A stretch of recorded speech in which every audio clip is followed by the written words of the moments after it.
In this episode of Ideacity, of the 7,000 languages spoken on Earth today, half are not being taught to children, which means effectively they're moribund. Now, a language is not simply a body of vocabulary or a set of grammatical rules.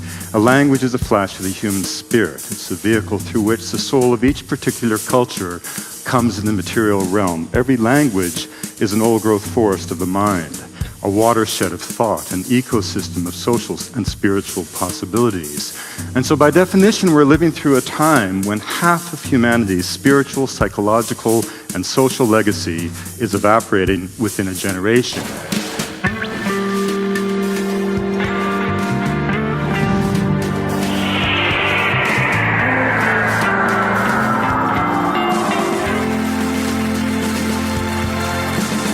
Ideacity, the smartest people, the biggest ideas. I'm on page 49 of the program book. It's the biog for Wade Davis, and if you read this, you can see that he's a pretty cool dude with an extremely clever cover for taking some of the most exotic and interesting drugs on the planet. He does this in our name and in the name of scholarship, while also seeking out lost cultures and being a very vigorous advocate for diversity in all its forms. He does this in lectures, in academic papers, and in popular media like books and television series.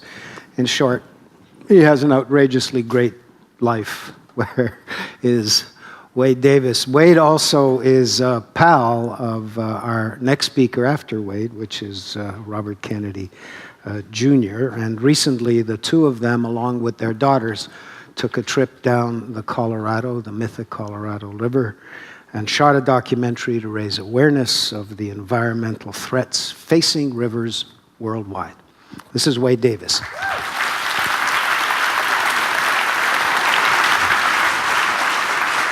I'd like to offer you perhaps an image and a symbol of hope. In the years since I first came to Ideacity, there have been some wonderful ideas in the world. And to me, one of the greatest is the revelation of population genetics, which has finally proven something to be true that philosophers have always hoped to be true. And that is the fact that we are all literally brothers and sisters. Studies of mitochondrial DNA and the Y chromosome have left no doubt that we are all cut from the same genetic cloth. Studies of mitochondrial DNA and the Y chromosome leave absolutely no doubt that we all walked out of Africa together roughly 55,000 years ago.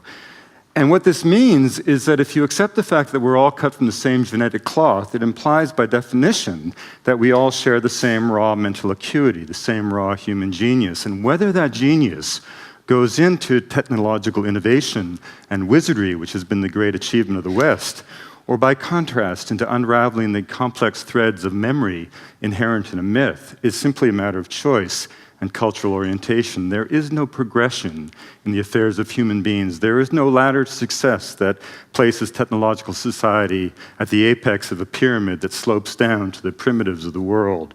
There is no progress in the affairs of human beings. There are only a series of options. And that's an idea that, if you think about it, can only fill you with hope. The other peoples of the world are not failed attempts at being you. They're unique answers to a fundamental question. What does it mean to be human and alive? And when asked that question, they respond with 7,000 different voices. And those voices collectively become the human repertoire for dealing with the very challenges that will confront us in the ensuing millennia. And that puts into stark profile the stunning statistic from linguistics that, without any doubt, of the 7,000 languages spoken on Earth today, half are not being taught to children, which means effectively they're moribund. Now, a language is not simply a body of vocabulary or a set of grammatical rules. A language is a flash of the human spirit. It's the vehicle through which the soul of each particular culture comes in the material realm. Every language is an old-growth forest of the mind, a watershed of thought, an ecosystem of social and spiritual possibilities. And so by definition, we're living through a time when half of humanity's spiritual, psychological, and social legacy is evaporating within a generation. Well, let's slip for a moment in the greatest culture sphere ever brought into being by the human imagination, that of Polynesia. tens of thousands of islands flung like jewels upon the southern sea. I recently sailed in making a film for the National Geographic on the Hokulea, which is a replica of the great catamarans that spread the Polynesian diaspora across the greatest ocean on Earth. These are sailors who even today can name 250 stars in the night sky. These are sailors who can sense the presence of a distant atoll of islands beyond the visible horizon simply by watching and paying attention to the reverberation of waves across the hull of the vessel, knowing full well that every island group in the Pacific has its own refractive pattern that can be read with the same perspicacity with which a forensic scientist would read a fingerprint. These are sailors who, in the darkness in the hull of the vessel, can distinguish as many as 5 sea swells moving through the sacred canoe at any one point in time, distinguishing local patterns that are created by local weather system from the deep currents that pulsate across the Pacific, currents that can be followed with the same ease with which a terrestrial explorer would follow a river to the sea. Indeed, if you took all of the genius that allowed us to put a man on the moon and applied it to an understanding of the ocean, what you would get is Polynesia. Now, if we slip from the sea into the realm of the spirit, let's enter the world of Tibetan Buddhism. And I recently was fortunate in making a film called The Science of the Mind to travel throughout Tibet and Nepal with Mathieu Ricard. And he was a remarkable conduit to culture because he himself was a molecular biologist who studied at the Pasteur Institute under a Nobel laureate until he became disillusioned with Western science, less disillusioned by yearning for something more.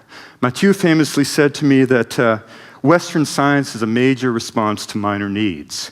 We spend all of our lifetimes trying to live to be 100 without losing our teeth. In Tibet, we spend all of our lifetimes trying to understand the nature of existence. He said, billboards in the West celebrate teenagers and naked teenagers in underwear. Our billboards are manuals of prayers for the well-being of all sentient creatures. He told me the essence of the Buddhist path, which is, of course, distilled in the Four Noble Truths. All life is suffering. By that, the Buddha did not mean that life was negative. He just meant that things happened. The source of suffering was ignorance. By that, the Buddha did not mean stupidity, but the clinging to the illusion of human beings' centrality in the stream of existence. The third of the Noble Truths was the revelation that ignorance could be overcome.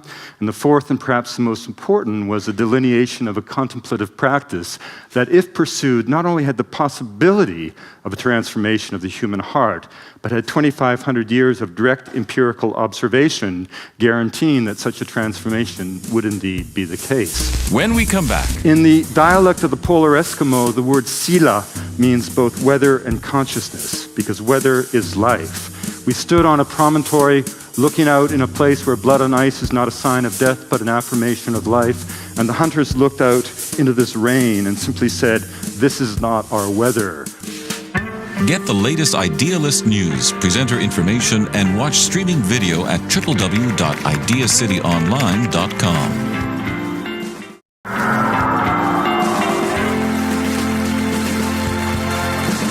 Idea City, the smartest people, the biggest ideas. In Peru, people believe that the earth is alive, responsive. Every single community is dominated by a sacred mountain. An Apu spirit will direct the destiny of each individual.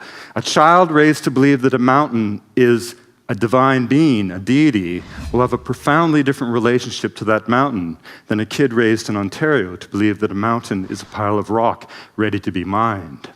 And once each year, when the Pleiades reemerge in the sky, a remarkable ritual occurs that is a perfect fusion of the syncretic faith that is contemporary Andean Peru, this fusion of 500 years of Catholic faith with pre-Columbian ideas of landscape and spirit. Tens of thousands of Indians converge on sacred pilgrimage to a valley known as the Sinicara, which is hung over by the three tongues of a glacier. They carry from their communities their crosses, and the goal of the pilgrimage is to implant the crosses in the body of Pachamama, such that the crosses will absorb the power of the divine and be inspired to carry that power back to the communities for the coming year. It all happens in the shadow of Ausangati, the most sacred mountain of the Inca. The crosses are carried to the ice, planted, and then 48 hours later are retrieved. At that point, traditionally, chips of ice were taken from the glaciers, carried on the backs of the men, so that the elders in the communities all over southern Peru could benefit from the sacred reciprocal cycle, so they themselves could endure and be blessed by the breath of the divine. These glaciers are receding at such a rate that the people themselves have taken it upon themselves no longer to do the key gesture that completed that reciprocal gesture of the divine. They who have no responsibility for this problem have taken more responsibility for a solution than we ourselves have in the West. And these ideas are so profound, and I recently spent a great deal of time amongst the Kogi and the Wiwa, the elder brothers. These are the descendants of the ancient Tairona civilization which once carpeted the Caribbean coastal plain of Colombia. In the wake of the conquest, they retreated into an isolated massif where to this day they remain ruled by a ritual priesthood. But the training for the priesthood is remarkable. The young boys are taken away from their families at the age of 2 and 3, sequestered in a shadowy world of darkness for 18 years. 2 9-year periods deliberately chosen to mimic the 9 months of gestation they spent in their natural mother's womb. Now they're metaphorically in the womb of the Great Mother.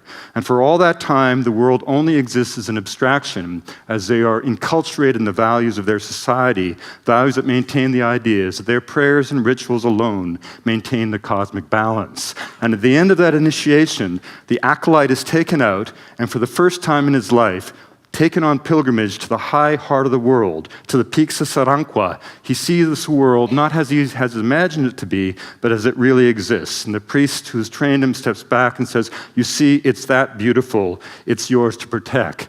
The metaphor of the society is a loom. They say, upon this loom I weave my life. As they move up and down the ecological gradient, they describe their movements as threads, so that over the course of a lifetime, you weave the cloak over the divine heart of the Great Mother. And these people today, living but 2 hours from Miami Beach, every day wake up and are praying for your cultural and personal survival. Now, if we slip up into the Arctic, I recently traveled from Igloolik to northwest Greenland to Qaanaaq with a young Inuk man who had made that journey with his dog team. As we crossed Ellesmere Island and moved across Smith Sound, we were 12 degrees south of the North Pole. Theo began to look out the window and tears rolled down his cheeks. The ice that should have been there was not there. Smith Sound in April was completely open water. When we got to Greenland itself, we found to our astonishment that we could not hunt with dogs. We had to hunt with boats simply because the ice was not there in March month. In the dialect of the polar Eskimo, the word sila means both weather and consciousness, because weather is life. We stood on a promontory looking out in a place where blood on ice is not a sign of death, but an affirmation of life. And the hunters looked out into this rain and simply said, "This is not our weather. Where does it come from?" When we come back, the paradigm that has so afflicted the earth is scarcely 300 years old. That shallow history shouldn't suggest to any of us that we have all of the answers for all the challenges that will confront us in the ensuing millennia. These other cultures of the world aren't failed attempts at being us. They're unique responses to the challenges of being alive. Get the latest Idea City news instantly. Follow us on Twitter.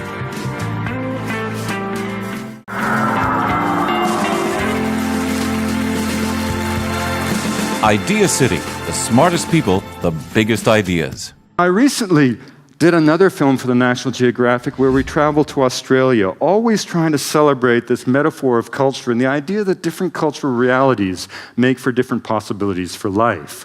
When the British first reached Australia, they took the Australians to be savages. They were shocked by the primitive nature of their material culture, and because the British had one fundamental ethos at that time in the 19th century, which was a cult of improvement, and everything about the Aboriginal people deeply offended the British. It wasn't simply that they looked strange, that they seemed to have such a simple material culture. It was that they had so self-consciously rebuked the idea of improvement. It was clear to the British that the individuals were simply savages, And as recently as 1902, it was debated in the parliament in Australia as to whether Aboriginal people were even human beings. As recently as the 1930s, you could shoot an Aboriginal person on your sheep station with impunity. As recently as the 1960s, a friend of mine studying in South Australia, an anthropologist, said that his classroom textbook, A Treasury of Fauna of Australia, included the Aboriginal people along with kangaroos and other animals of that continent. What the British failed to understand was that they in fact had engaged one of the most subtle philosophies in human imagination. We know for a fact that the first wave to move out of Africa moved across the underbelly of Europe. Studies of the Y chromosome absolutely chart this journey of humanity. It reached Australia very early, by about 55,000 years ago. And then the people went walking, and they spread their imagination across an entire continent. And the song lines are the trajectories that were walked at the dawn of time when the rainbow serpent spread itself across the body of Australia and dreamed the world into being. The dreaming is not a dream, it's a state of being. There is, in the 240 languages of Australia and the 670 dialects, the difference, incidentally, between a dialect and a language is that a language has an army. There is not a single language that has a word for time, past, present, or future. What the British failed to understand is that the entire logos of the Australian Aborigine was not to improve upon anything. The entire point of the dreaming was to do nothing but the ritual gestures that were necessary for maintaining the world exactly as it was at the time of the first dawning. This was a fundamental ethos. There was no interest in improving upon anything. In fact, it was almost as if all of Western intellectual tradition had been dedicated to doing nothing more than pruning the shrubs in the Garden of Eden to maintain the garden exactly as it was at the time when Adam and Eve had that fateful conversation. The Aboriginal people were not victims of history. They had, in some sense, defeated history itself. The entire purpose of life was constancy, stasis. It was the most conservative ideology ever brought into being by the human imagination, but it had very profound consequences. In 55,000 years, the footprint on the land was trivial. If you think about it, had we followed this particular trajectory of human thought, of course we would not have put a person on the moon. But at the same time, we would not be speaking about our capacity to transform the biosphere itself and change the actual conditions of life through climate change. The paradigm that has so afflicted the Earth is scarcely 300 years old. That shallow history shouldn't suggest to any of us that we have all of the answers for all the challenges that will confront us in the ensuing millennia. These other cultures of the world aren't failed attempts at being us. They're unique responses to the challenges of being alive. What kind of world do we want to live in? A monochromatic world of monotony or a polychromatic world of diversity? Margaret Mead said before she died that her greatest fear was that as we drift toward this sort of blandly amorphous generic world, not only would the entire range of the human imagination be reduced to a more narrow modality of thought, but that we would wake one day as from a dream, having forgotten that there were even other possibilities for life. And the reason this is so important is that culture is not trivial. As Matthew said about Tibetan Buddhism, it's not about the twiddling of thumbs. Culture is not decorative. It's not about feathers and bells or songs or even prayers. It's fundamentally about a blanket of moral and ethical values that we place around the individual to keep at bay the barbaric heart that history teaches us lies just beneath the surface of every human being. It is culture that allows us to make sense out of sensation, to find order and meaning in a universe that may have none. And if you want to know what happens when culture is lost, when the individual, torn from the constraints of tradition, is cast adrift into an uncertain world of disaffection and alienation, you only have to look at some of the sordid events that happen around the world that we've heard about this afternoon. These other cultures offer us new possibilities for life, and if given a chance, they will be not only contributors to the global dialogue, they will be active participants in it. The Northwest Amazon, 30 years ago, it seemed like a place where the cultures were disappearing. Because the Colombian government, with the most progressive policies of any nation state, gave back legal title by its 1991 constitution to an area of land the size of the United Kingdom, suddenly the people of the Anaconda have blossomed as never before. The cultures are vibrant, alive. There is a cultural revival going all around the world, and this becomes part of our collective geography of hope. Thanks very much. Woo! It's wonderful. It's one of the sort of premier events in Canada that brings together these thinkers and becomes kind of a melting pot of ideas. And you always go away sort of more dazzled by what you've heard than what you speak, that's for sure.